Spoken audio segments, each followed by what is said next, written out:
Bonjour Alex, merci de recevoir le Langeac Express pour cet événement. Alors, l'organisateur c'est le Cocorico Rando. Cocorico Rando. Voilà. Ouais. Et aujourd'hui nous sommes sur la Vercingétorix.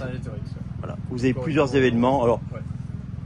peux-tu nous décrire un peu Cocorico Rando? Je vais y arriver. On a bien choisi le nom. Ouais, Cocorico Rando, le groupe qui organise plein de randonnées. Et puis aujourd'hui, plus spécialement la Vercingétorix qui est à Langeac.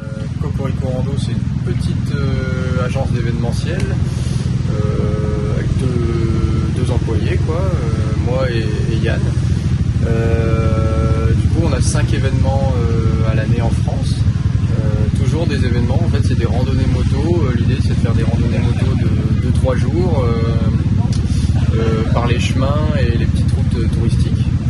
Voilà, c'est découvrir la France autrement. Et du coup, l'idée, c'est de transporter son barda, de faire un peu une initiation au voyage au long cours, quoi, voyage d'aventure.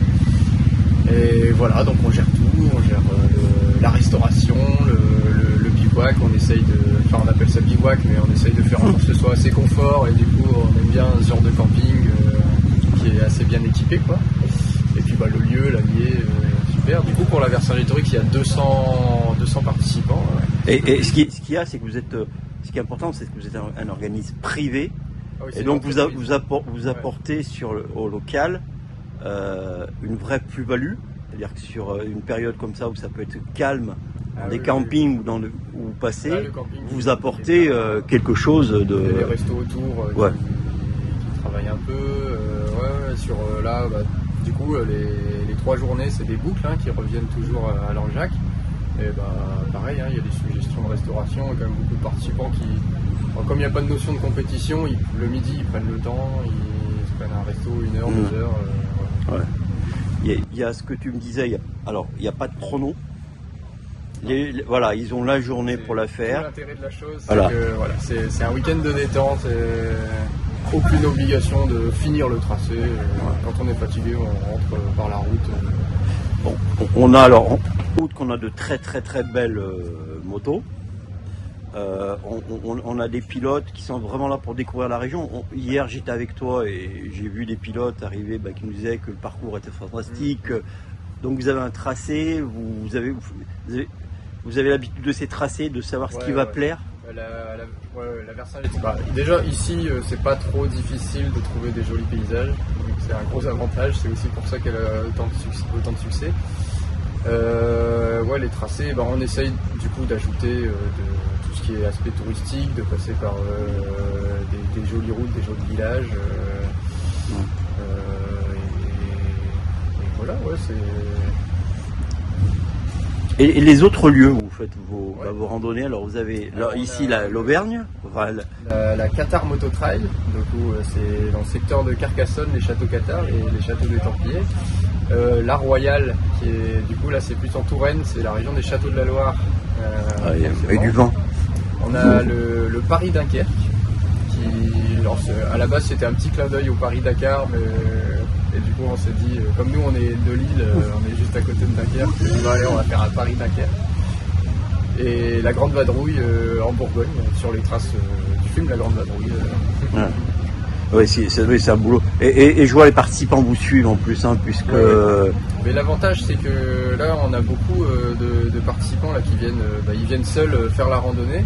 Et en fait, après l'été, ils reviennent en famille parce qu'ils ont aimé la région. C'est vraiment bien. C'est arrivé plusieurs fois quand on était à la Bouchilac. Et d'autant plus que c'est pas les pilotes sont pas franco-français, si je puis dire, c'est que vous avez plus. Alors ça vient de tous les pays frontaliers, voilà. Principalement francophones, mais quelques Allemands, quelques Néerlandais. Alors j'ai une question. J'ai vu un sidecar. Ah ouais. Alors là, comment ça se passe dans les chemins? C'est un Suisse, Ils sont suisses. Il y a des randos, on a une dizaine de sidecars. Et ils prennent les mêmes chemins ou alors? Oui. Pas... Donc c'est vraiment accessible. C'est pas de l'enduro, il n'y a pas de monotrace, c'est des chemins. C'est des chemins carrossables. J'y irai pas en Clio, mais. Oui. Enfin, et encore. Il y a beaucoup de chemins qui sont vraiment carrossables. et quelques petits chemins un petit peu plus compliqués. Rien d'insurmontable, même pour une grosse moto chargée comme ça, c'est pas... On voit que vous avez un public, enfin, qui est... alors, on va dire, vous n'avez pas forcément beaucoup de personnes très jeunes, mais vraiment des gens qui aiment à la moto, la balade, ils ont des... que je répète, hein, ils ont des motos exceptionnelles. C'est la cinquantaine, hein, le participant type, je pense que dans la moyenne, la moyenne d'âge, ça doit être entre 45 et 50 ans. Ouais. Alors je vais quand même te remercier le staff, parce que je le dis, j'ai été super bien reçu, je suis super bien reçu. Je te remercie Alex, parce que dans l'entrée j'ai eu ton numéro par connaissance. Et c'est sympa parce que ça montre ce qui se passe à Langeac, c'est une vraie plus-value. Les gens vont reparler du territoire partout. Donc merci de votre visite à Langeac. Eh bien merci à toi.